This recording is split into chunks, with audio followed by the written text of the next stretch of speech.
Coming to the podium next will be Myles Morris. Myles is the Assistant Deputy Minister for Safe, Fair and Healthy Workplaces Division in the Alberta Jobs, Economy and Trade.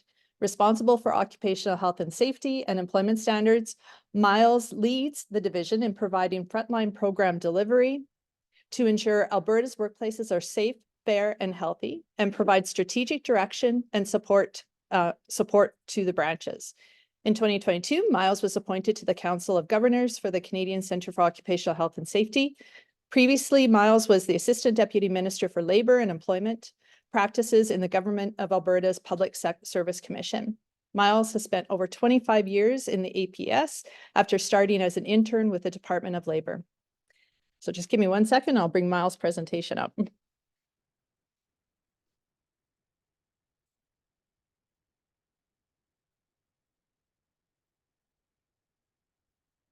To bring it up in a couple of places, so bear with me.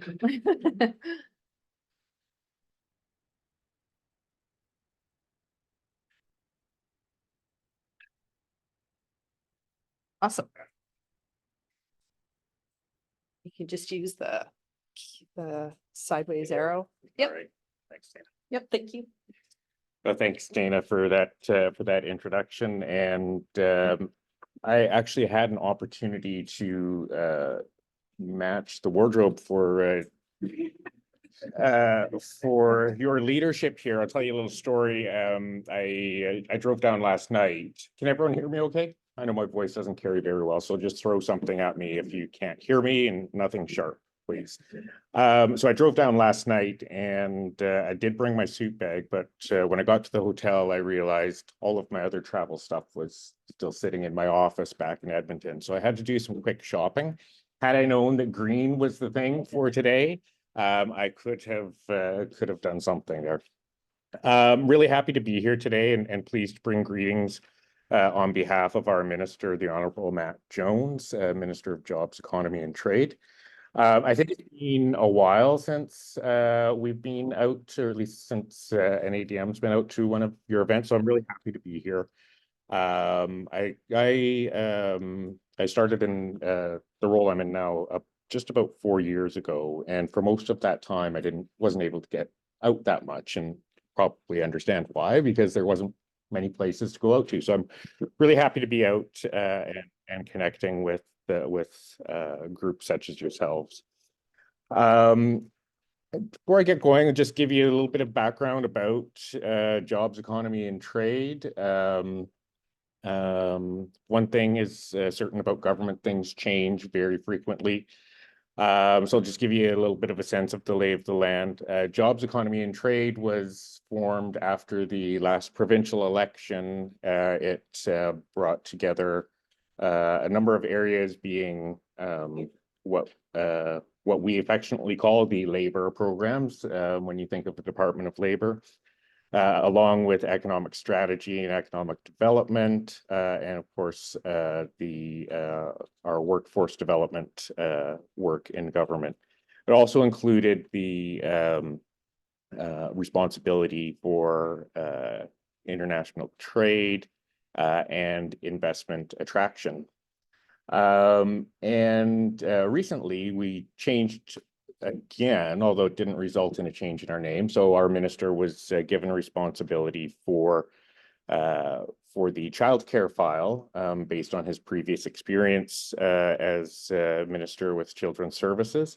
And so we welcomed approximately another 300 or so staff responsible for childcare policy and delivery, and doing the important work of trying to ensure access to affordable childcare for Albertans.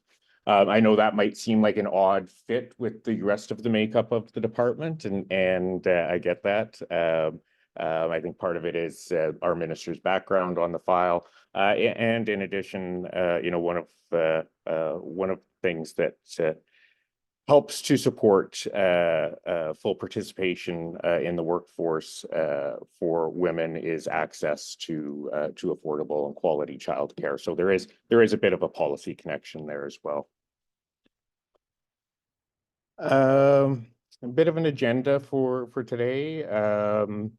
Taking a bit of a calculated risk by starting with some statistics. Some people will get excited about that. Others might be less so. I'm thinking that with this group, that's probably a good place to start, and with a bit of context. I know you have one person here for sure who is interested in statistics. So we'll start with that. Just a bit of context around the data that we'll be talking about. Okay, there we go. So our primary data sources when we're dealing with health and safety statistics are WCB data and our own compliance data from our own activities. And in a number of places during the presentation, we'll be talking about things specific to CCSA. That, of course, covers senior support living in lodges and continuing care facilities.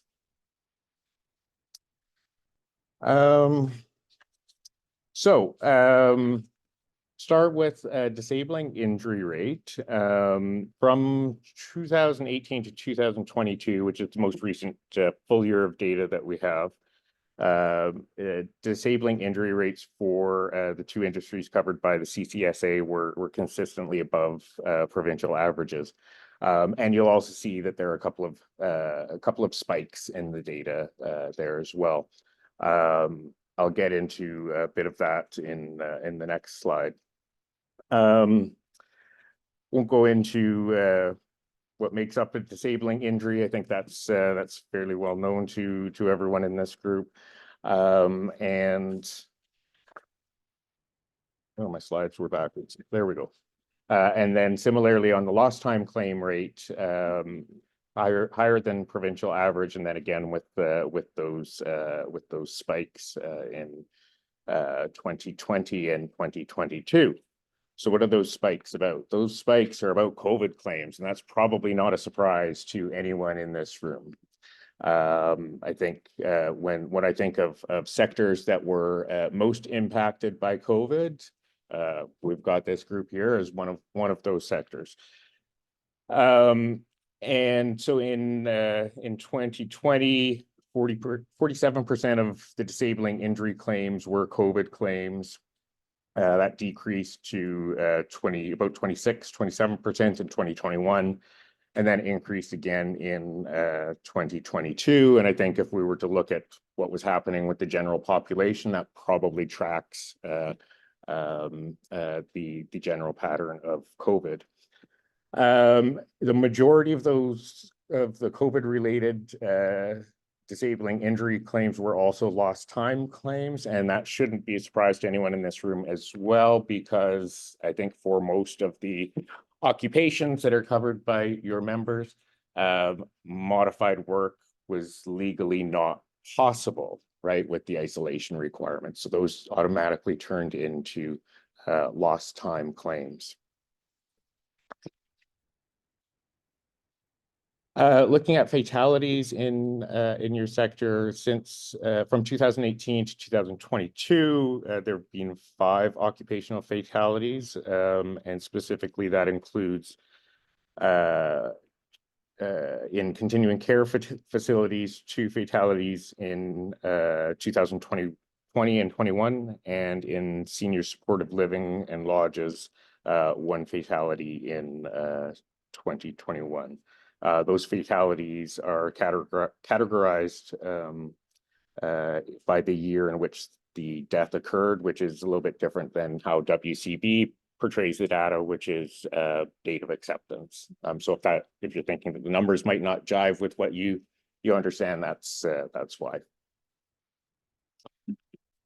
In terms of top events leading to occupational injuries, we've got a list here. Exposure to harmful substances, overexertion, bodily reaction and exertion, falls, and assaults, violent acts, and harassments. Does the exposure to harmful substances include COVID? I don't believe so. I think that would be, I believe, and I can follow up and get back to Dana on it. I think COVID would be. I think it is. You think it is? Yeah. Okay, I think all those Yeah. ballots are over to- likely, yeah. Okay. Glad you're here, Jeff. And that would make sense given the significant increase from 2018 to 2022. Okay, statistics out of the way. I'm going to move into some of our compliance and enforcement work related to your sector. Don't worry, there will be some statistics in this section as well.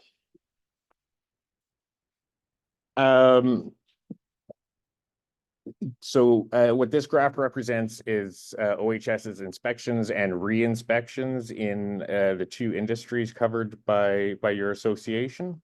Between 2018 and 2023, we conducted a total of 2,193 inspections and re-inspections, with increased activities during the period from 2020 to 2022. Anyone want to guess why there was increased activity during that time period? Although the data for 2024 is obviously currently incomplete, not presented in the graph, preliminary figures indicate a significant increase compared to the same period in 2023. That is attributed to our implementation of our continuing care proactive inspection initiative, which I'll speak to next. But before I do that, just touch on some of the previous proactive initiatives that have touched on your industries. Those.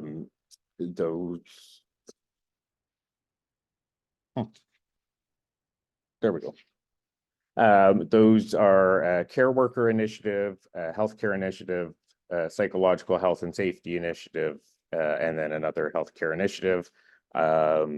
Through all of those initiatives, there were 610 inspections and re-inspections and 341 orders issued. And I'll come back to that in a couple of slides.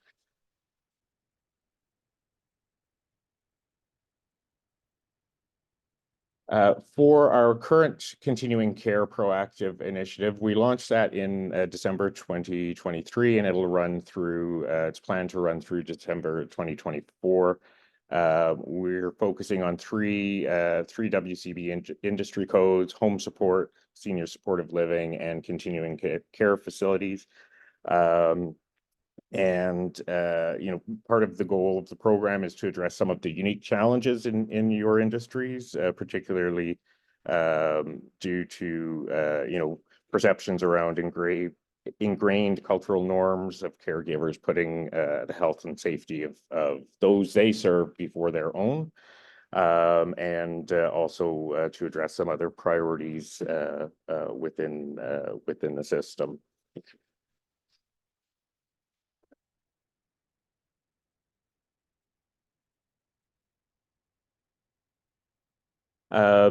So from sorry,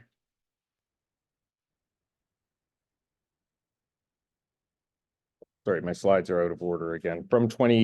So going back to our previous work from our previous proactive initiative, some of the common orders are hazard assessment and controls, workplace violence, PPE, first aid, and emergency equipment.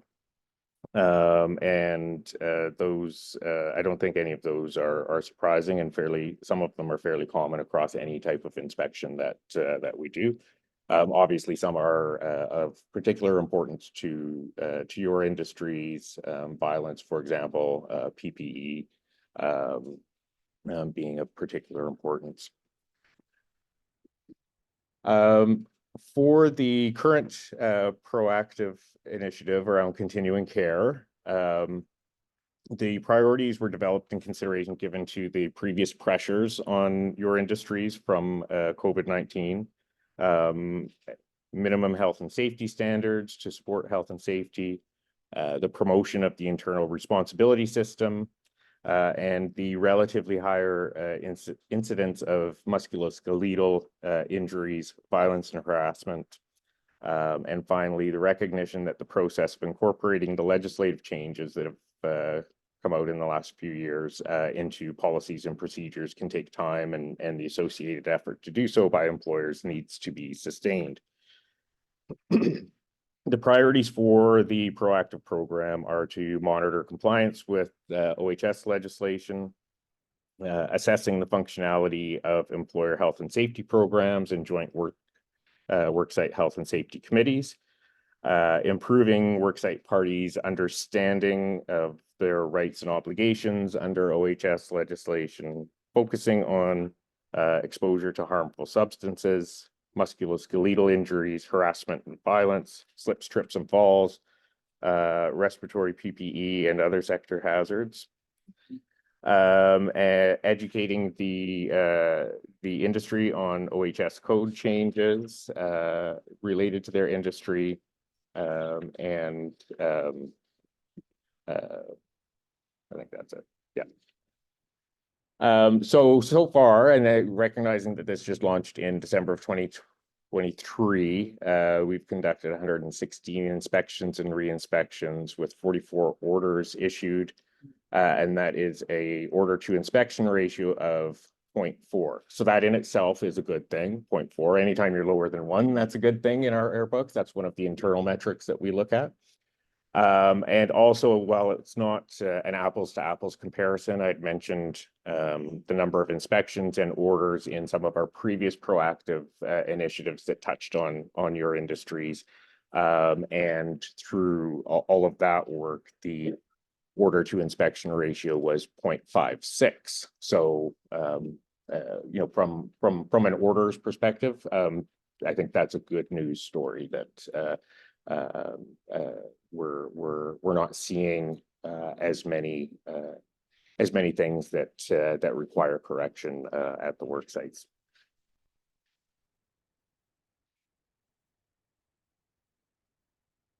There's a lot on this slide. Top 10 orders so far through the proactive program. I'll just run through them here. Hazard assessment, elimination and control, chemical hazards, biological hazards, harmful substances, joint health and safety committees, violence and harassment, lifting and handling loads, violence and harassment again, violence or harassment again. So as you know, there's requirements for plans, policies, procedures, and each of those results in separate orders when we do write orders. Lifting, handling loads again, general compliance and enforcement, and again, lifting and handling loads. So those are the top 10 orders. But again, if you look at the overall numbers, which I'm not sure comes through that well on the screen, at least for those in the room, the numbers themselves are generally low. So we're talking at most 14 for the top line and 1 at the bottom line.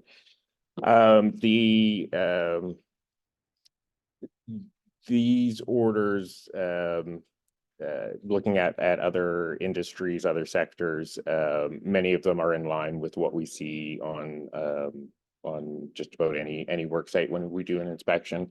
It is quite common that we'll have orders around hazard assessment, orders around the functioning of joint health and safety committees. So from that perspective, not seeing anything at this point that's terribly out of line with what we see in other places. Switching gears a little bit around our compliance and enforcement work through budget 2024. OHS received some additional funding and also did some strategic reinvestment of existing funding to bolster our resources around inspections and investigations. It had been a number of years since there had been any growth in OHS resources. So this is a bit of a catch up from my perspective.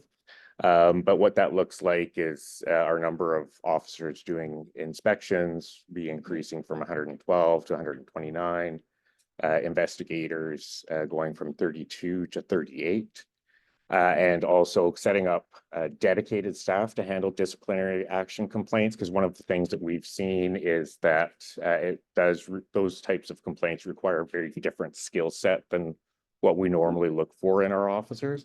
It's more akin to almost like an adjudicative function rather than the more technical work that our officers do. And so that amounts to for our field staff a total increase of 25.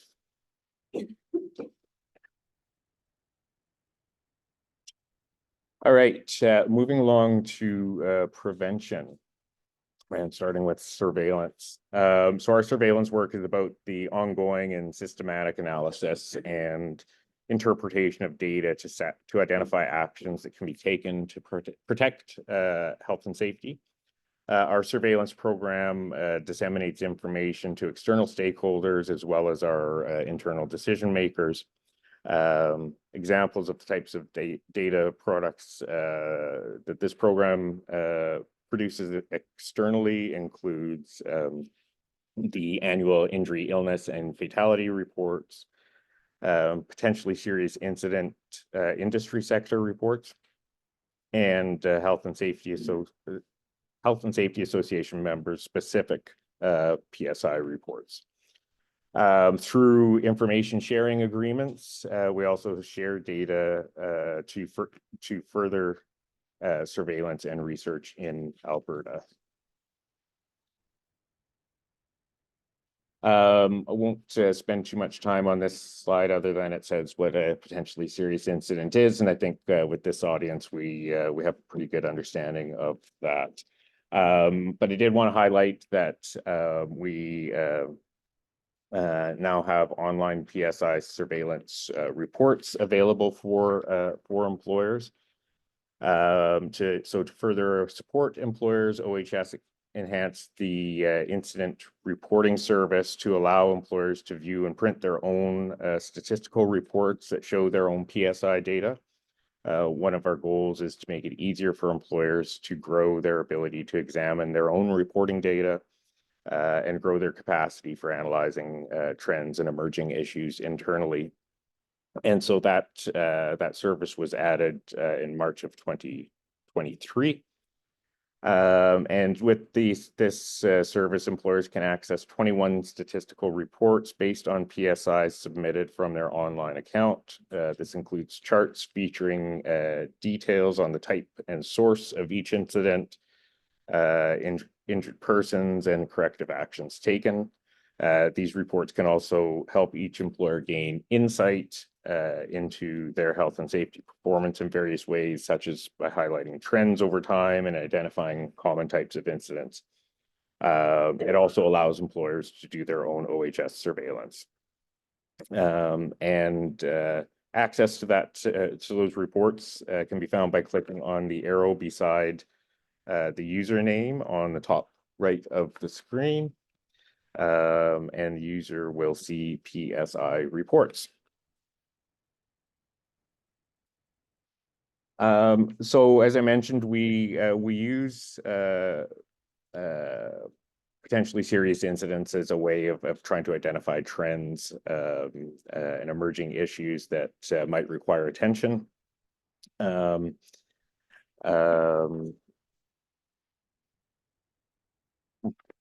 we go.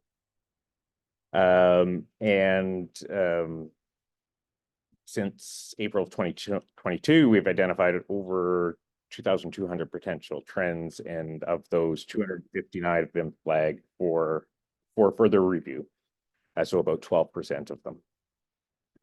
4 trends have been identified and put through internal processes to explore if additional actions are required, and those included contact with overhead power lines, assault or violence in social and community services, and young workers, And there's one other trend that is currently being explored and maybe not quite on the list yet.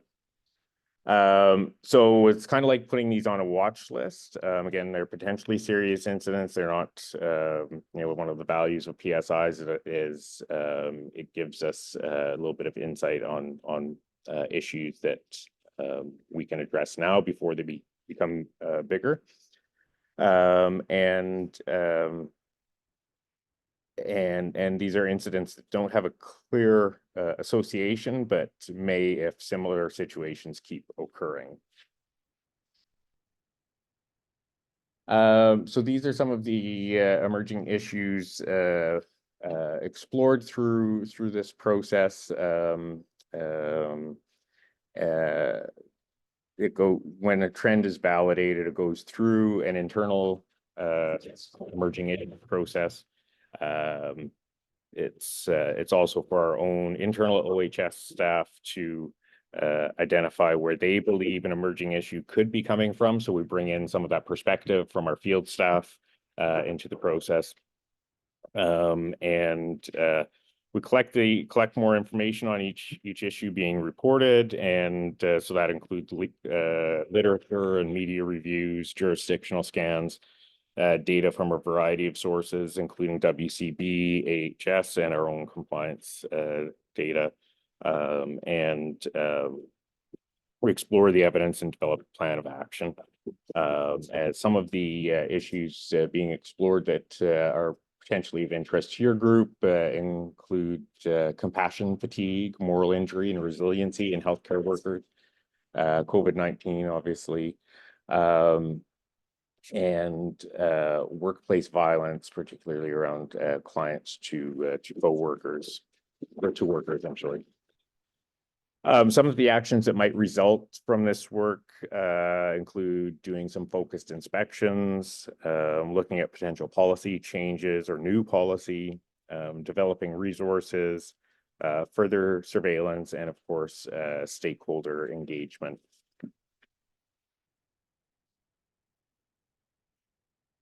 Moving on to our prevention initiative, I hope everyone is familiar with it. In 2018, the department collaborated with OHS system stakeholders and rolled out what we call our prevention initiative. Its purpose is to align and coordinate the actions of various parties in the system, so government, health and safety associations, employers, union, and WCB, and to bring those groups all together, working on the same issues and with the same kind of the same goals. The prevention initiative focuses on preventing 3 of the most common types of injuries and illnesses that occur in workplaces, and so those are musculoskeletal injuries, injuries from slips, trips, and falls, and injuries resulting from workplace violence, harassment, and mental health issues.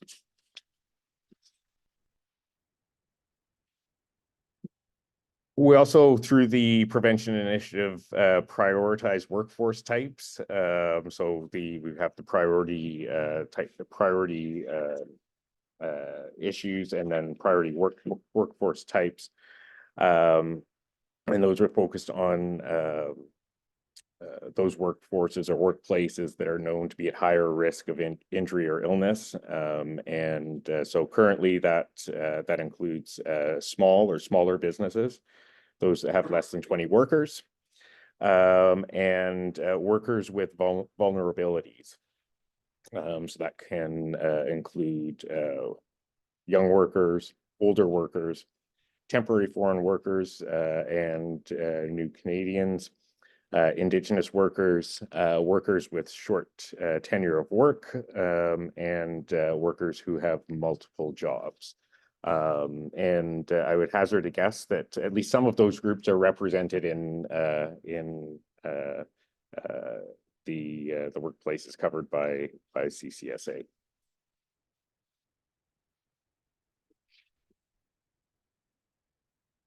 On our OHS resource portal, there's a section that has reports on the progress of the prevention initiative, as well as resources around the main injury types. We've worked with our certifying partners, including CCSA, to develop 41 bulletins, videos, and posters. In 2023, these resources were viewed online over 20,000 times. On the left side of the screen, you can see a screenshot of the prevention initiative page on our resource portal. And on the right side is an example of one of the posters. We're also using QR codes to track use of our material when we distribute physical copies. So our team, our prevention team, is working on expanding the reach of our health and safety supportive resources, especially into the priority workforces that I had mentioned earlier. We call our plan ACT, which stands for Adapt, Communicate, and Teamwork. What we do is we work with stakeholders so that they can adapt our existing materials to make them more effective to the workplaces specific to them. The focus is to take the foundational information that has been created by government and embed further meaning to it through knowledgeable stakeholders. We need your support and knowledge to do that because you know your industry and your workers best. Through targeted outreach activities, our team engages stakeholder groups that we haven't traditionally connected with to increase awareness and distribution of the information resources. And through teamwork, we're finding new ways of collaborating with interested parties and connecting our priority audiences to achieve goals of the prevention initiative. So a good example of ADAPT. So I certainly recognize the image on the left-hand side of the screen. I hope that all of you recognize the images in the center and the right-hand side of the screen. A good example of adapting is that CCSA has been adapting some of our resources to be more relevant to your industry sector and your workers. At the CCSA Board of Directors meeting last August, we heard that there was uncertainty about how to support workers' right to refuse dangerous work. And so CCSA staff have adapted the information from our resource, again, the one on the left, into two posters on the right, one for the worker perspective and one for the supervisor or manager perspective. So that's a great example of how through the prevention initiative we are working together to achieve a more meaningful impact in our workplaces.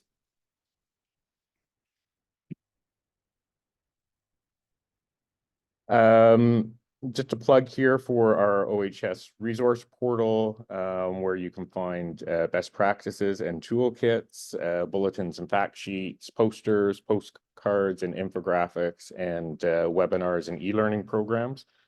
Available on demand. So things like a webinar, you don't need to schedule or be there at a scheduled time. You can do it at your leisure.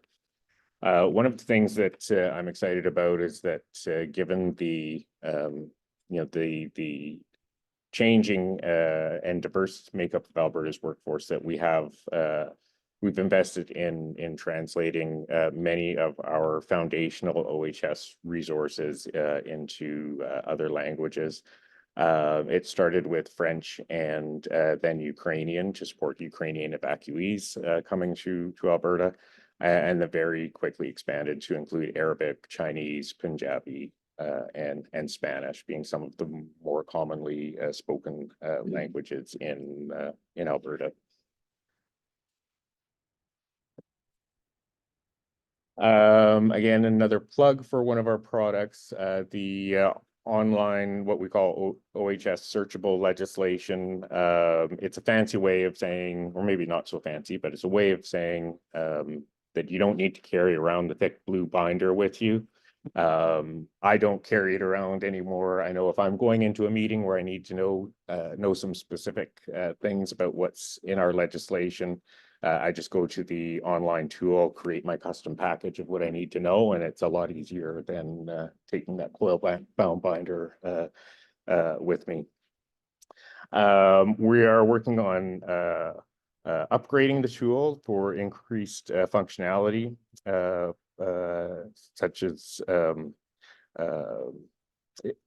such as use of common terms, ease of use, and quality of life improvements.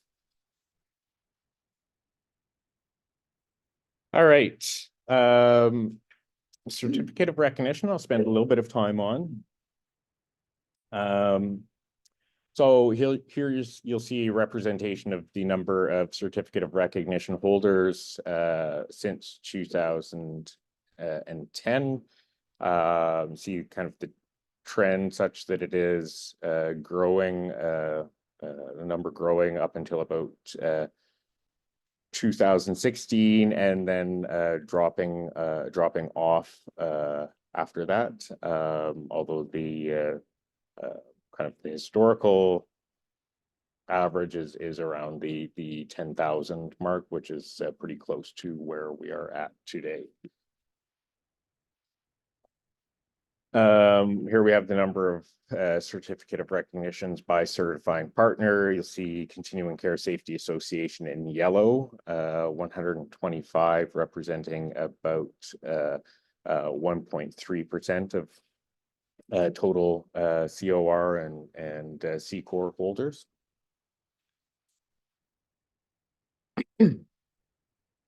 And looking at the workforce covered by certificates of recognition, excuse me. Thank you. We've seen the number drop off a bit, although it's kind of dropped and gone up and then dropped a bit again. But since 2019, really kind of sticking around that mark of just under 800,000.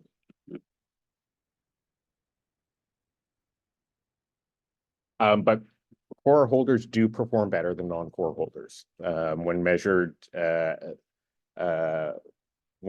by comparing loss ratios from the WCB.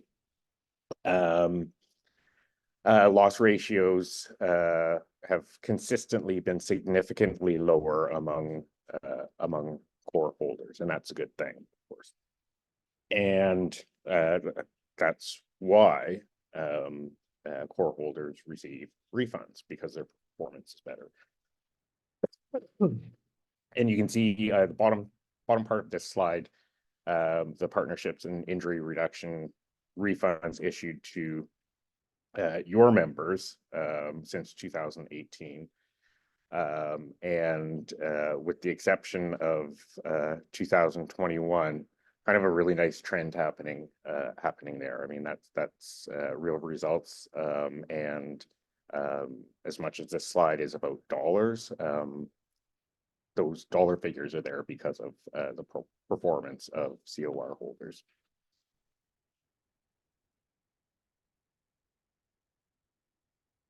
I'm going to spend a few minutes on core modernization. So as you might know, the department conducted a review of the core program in 2018. And the theme was that core is valuable, but it could be modernized. And one of those ways that it could be modernized is exploring a new audit design.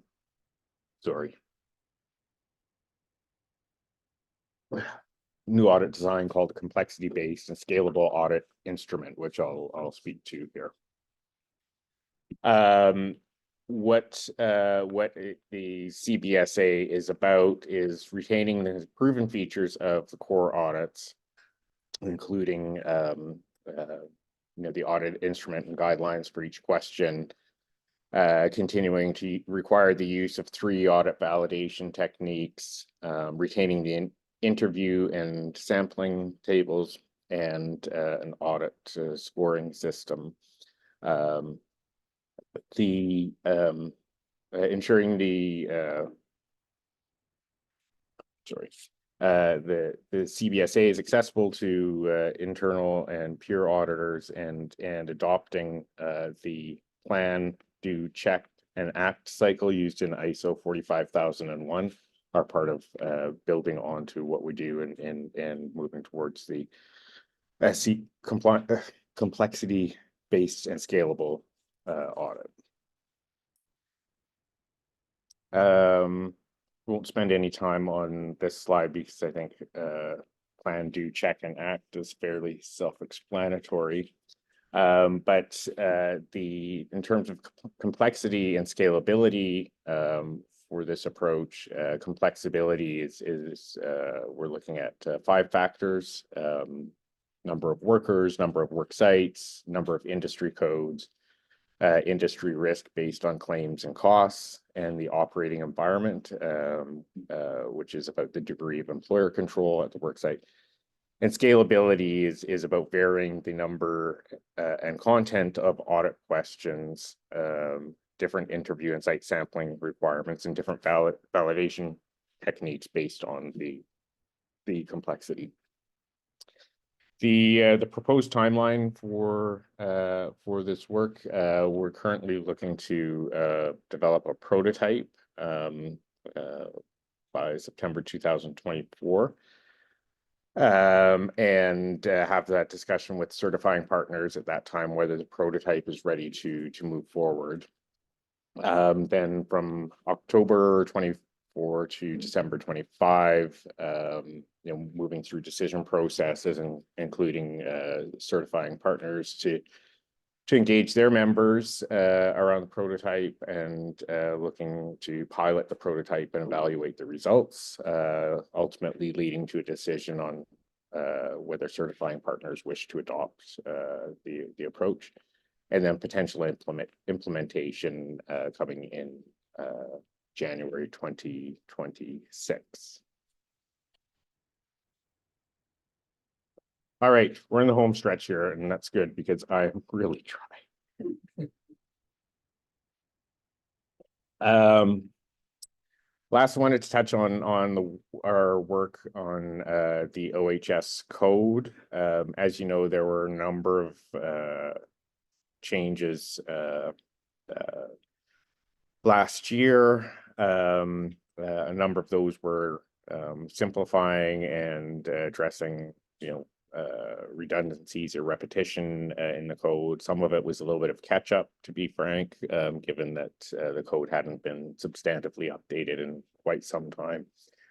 And part of the outcome of that, at least that initial piece, was a commitment by government to not let that happen again.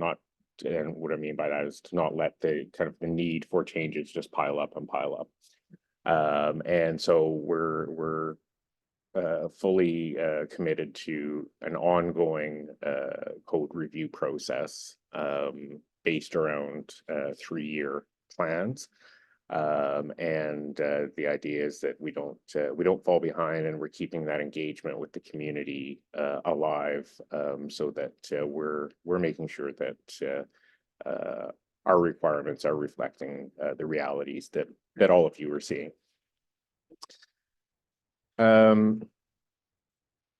So obviously Alberta's workplaces have gone through many changes over the past 15 years, and our goal here is to make sure that our legislative and regulatory requirements reflect modern workplaces, and that an updated and easier to understand OHS code helps employers keep workers safe and build workplaces that support jobs, attract investment, and grow Alberta's economy. Input from workers, employers, and health and safety associations or professionals helps improve and update the OHS code so it works better for everyone. We do have a requirement to publish a plan to review the OHS code every 3 years, which can be found on the government's website if you just simply search for OHS code review plan. And this review process includes several levels of technical review, policy analysis, and engagement with stakeholders. If you want to stay up to date on upcoming code review engagements or changes and education materials, you can subscribe to our OHS e-newsletter, which can be found on our OHS resource portal and the GOA website.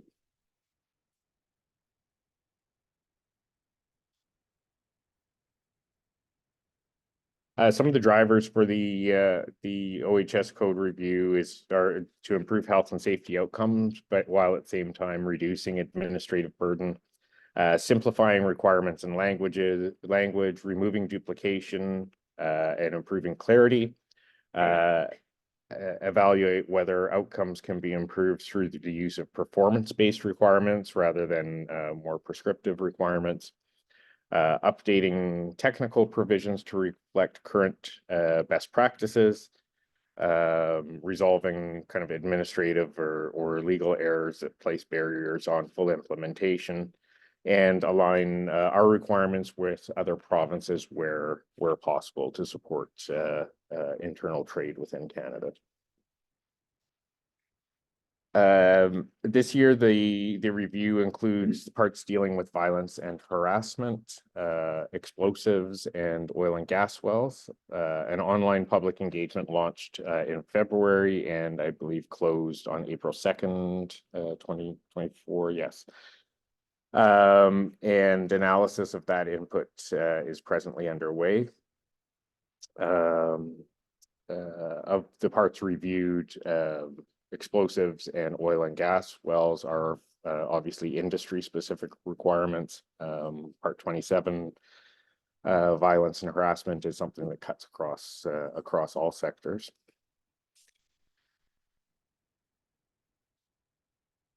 And the future of the code review is that we plan to continue this approach again to make sure that we're staying current. You can always at any time refer to the online plan, which shows which areas will be considered next and helps you, particularly as a Health and Safety Association certifying partner, plan for how you're going to engage in the process. And as always, there'll be opportunities to provide feedback and input. Anyone can ask questions or provide input at any time through the email that's shown on this slide. And that brings me to the end of my comments. So I do want to thank you for bearing with me. I was getting a bit dry. Thank you, Dana, for coming to my rescue. I again just want to say how happy I am to be here. It's important for me to connect with you, and I know that you have strong connections with many of the staff in our area, and that's what makes all of this work is through that collaboration and shared commitment to improving health and safety outcomes. So with that, I'll conclude my comments. I do wish you enjoyable meeting today, and I don't know how we're doing for time, but if there is time, I'm happy to try to answer some questions. So are there any questions from the room? If anyone has questions online, you can put it in the chat, and Natalia, if you can keep an eye out for any questions coming through on chat. So while you have Myles here, you can put him in the hot seat on any questions you have. Steve. Just hopefully to get this question out properly. Thanks for the presentation. Great work, by the way, by your team and helping us through COVID. It was a lot of effort by everyone. My question is related to the data and the collection from COVID, related to the industry we're in. From your perspective, and maybe even a data question together, but do you feel that data is helping the industry to change what it used to do? And I'm thinking everything from building construction to, of course, services. We know it changes human nature. It's easier to change than changing building construction, but is that something that's coming, or you guys like see those stakeholders seeing that vision and saying, wait a second, we can't do it this way again in the future, and we're going to need to pump up some areas here? So I think I mean, the fact that COVID was upon us was something that none of us could control. But but I think one of our learnings through the process was about the value of the internal responsibility system and having effective, well-functioning health and safety committees, where we tended to see, I'll just put it this way, kind of more chaos on the COVID front was at work sites where those things weren't present. And so I think that was the eye opener for many people that you know, it was a novel hazard for sure. But those who had good systems in place were better positioned to address issues as they came up. And right across industry sectors. Thanks. I believe there's a question online. Is that right, Natalia? Yeah. 2 questions online. Sorry, I gotta find my mouse. Okay, there it is.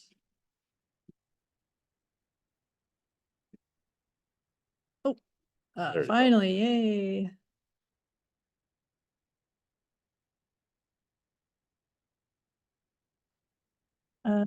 So I'd like to know why the OHS inspection program doesn't factor in those employers with core and asking for things that the core audit would confirm as per legislation.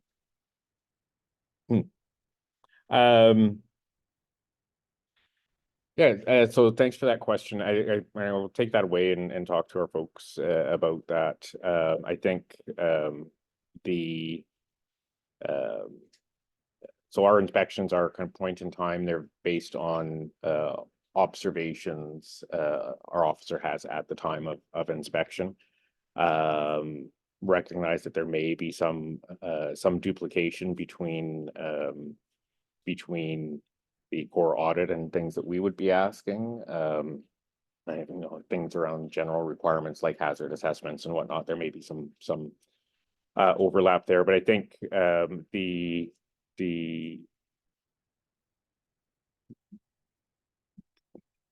would I put this? The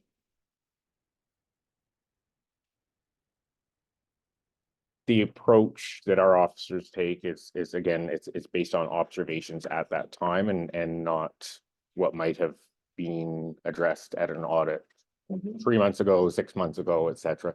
So it is part of them fulfilling their statutory role. But it's a fair point, and you know, it's something I can take back to see if there's a way that we can adapt our approach when an employer holds a core. Okay. And then the second question, would the current core process be paused until this new process is in place? And would the slides be made available for after the session? So short answers, no and yes. Mhm. In one of your slides, you mentioned that assault and violence and harassment has started becoming 2022. And I'm curious to learn, are those ones specifically to long-term care?